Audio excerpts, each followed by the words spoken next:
You want to be there? You want me to go on there?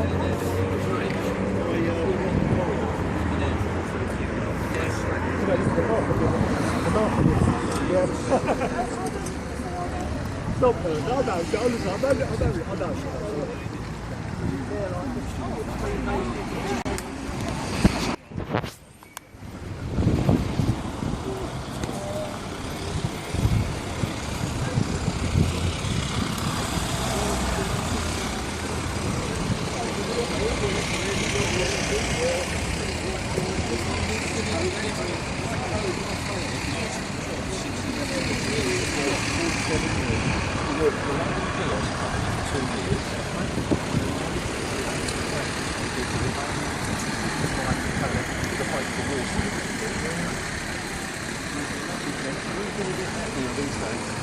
I was going to be in a job for all those years in one place. I remember it was me and one of us in Christmas family thing.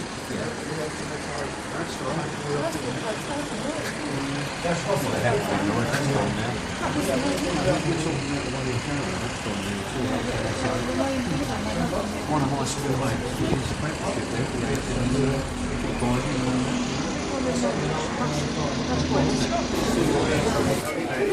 in apprenticeship there. Straight from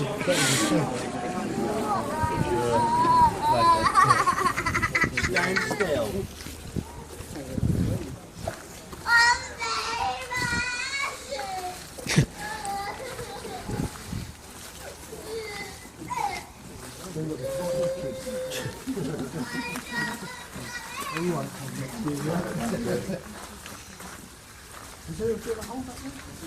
I think they were just waiting for somebody to let us sort of officially pass through.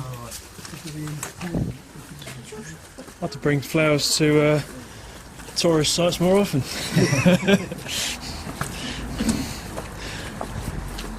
So.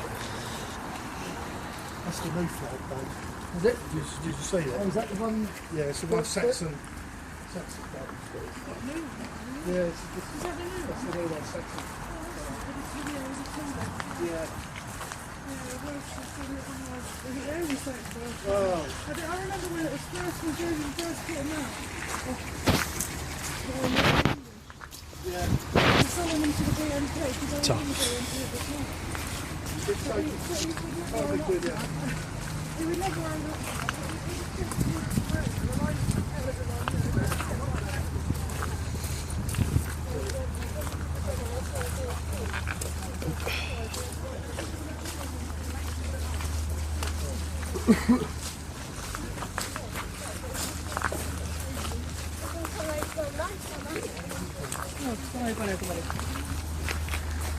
That's what I thought. Yeah, I'll go for that.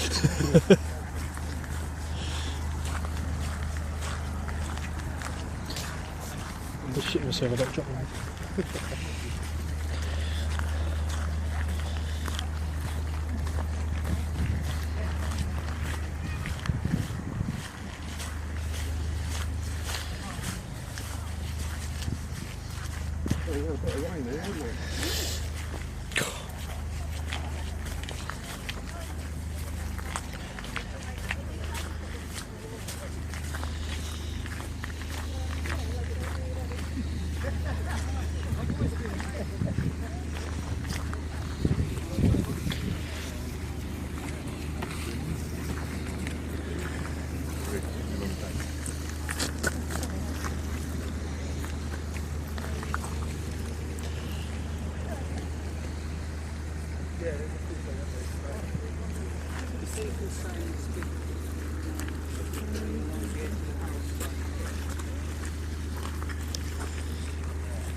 With the wreath guys, can we go down the other end so we can...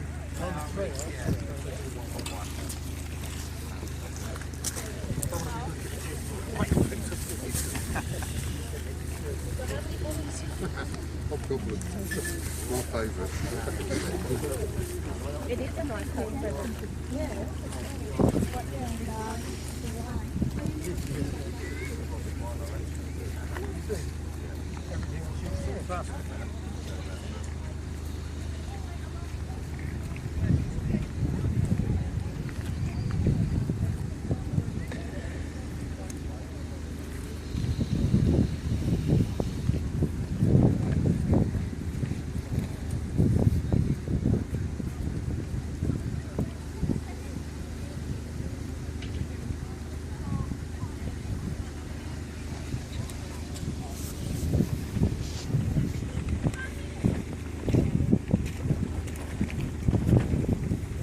That's right.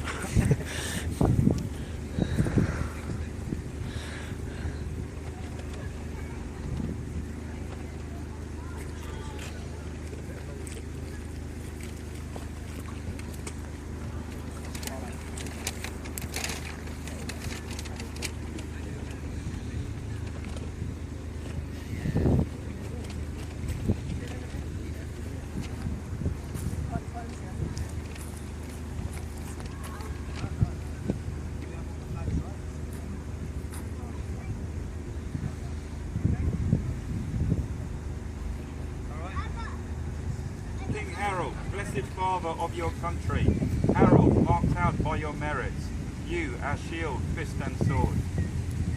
We are gathered here in respectful memory of King Harold, our true English king, and all those brave men who died that day, defending our island from foreign invasion. September 1066, and the English army is camped on the south coast, awaiting the coming Norman invasion from across the Channel. While King Harold prepares his army to face the Normans coming from the south, an invasion comes unexpectedly from the north. Harold Hardrada of Norway, who at the time was the most feared and experienced warrior in the Western world, had invaded with a huge force of Vikings. King Harold immediately gathered his forces and marched north to meet the Viking threat, completing the 190 miles in under 4 days. The English army caught up with the Vikings at Stamford Bridge near York, and in a savage pitched battle utterly destroyed it. Harold had won a stunning victory against a foe that up until now had been considered unbeatable. When asked before the battle what part of his kingdom Harold would give to the Norwegian king, he replied that he would get no more than 7 feet of English ground, or as much as he is taller than other men. Harold made good his promise, and the feared Norwegian king was left on the battlefield where he fell.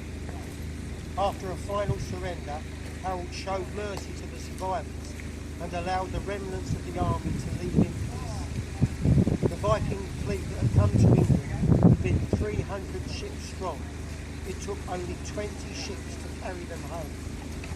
Crucially, the events that were now to unfold, the English also suffered casualties, and many of Harold's huscarls, the core of the army, lay dead on the battlefield. Almost immediately after the battle, news came to the English that the Normans had landed on the south coast, and the English army was once again forced into the long march south. Once in London, Harold tried to bolster his exhausted army with local levies raising from the surrounding areas before once again setting forth to confront the invaders. On the 14th of October 1066, it was a very different English army that faced the Normans from the one that had waited for them just 20 days earlier.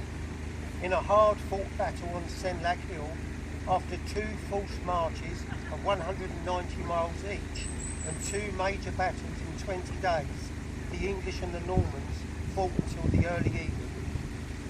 The battle had raged all day, and although the English army had still not been joined by many of its warriors, and with the core of their army dead from the previous battle, in the end, only the element of chance could finally resolve it, when Harold was struck by an arrow and fatally wounded. With no king, the English were gradually ground down by the Norman archers and repeated cavalry charges. Without Harold, the day was lost, but a group of English warriors, the king's feared huscarls, refused to yield and refused to leave the battlefield. They rallied at the last place on the battlefield that we now stand and fought a desperate last stand against the Norman invaders. At the very end they were overcome and they died to a man around the king's personal banner, the fighting man. Shoulder to shoulder, never to yield, on the blood-soaked soil of Senlac-field. King Harold was crowned king in 1066 and during his short reign fought two huge battles within 20 days of each other against possibly the two most powerful armies in Europe. Against seemingly insurmountable odds, he came within an ace of defeating both of them and assuring in his place in history as one of the greatest medieval generals. A true patriot who put his people and his country before everything else and displayed many of the qualities and attributes that we hold dear in our great nation. He took everything that fate could throw at him and responded with determination, an iron will and true English courage.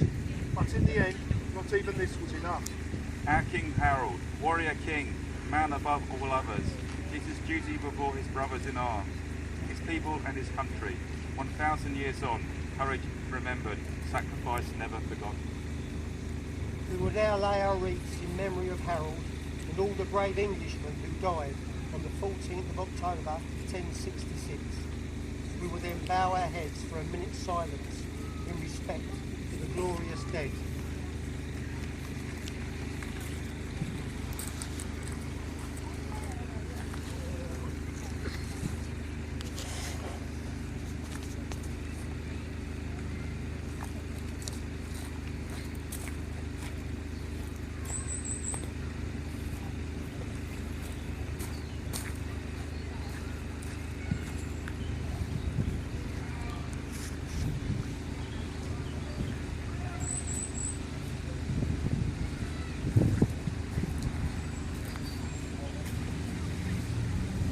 Now conduct a minute's silence.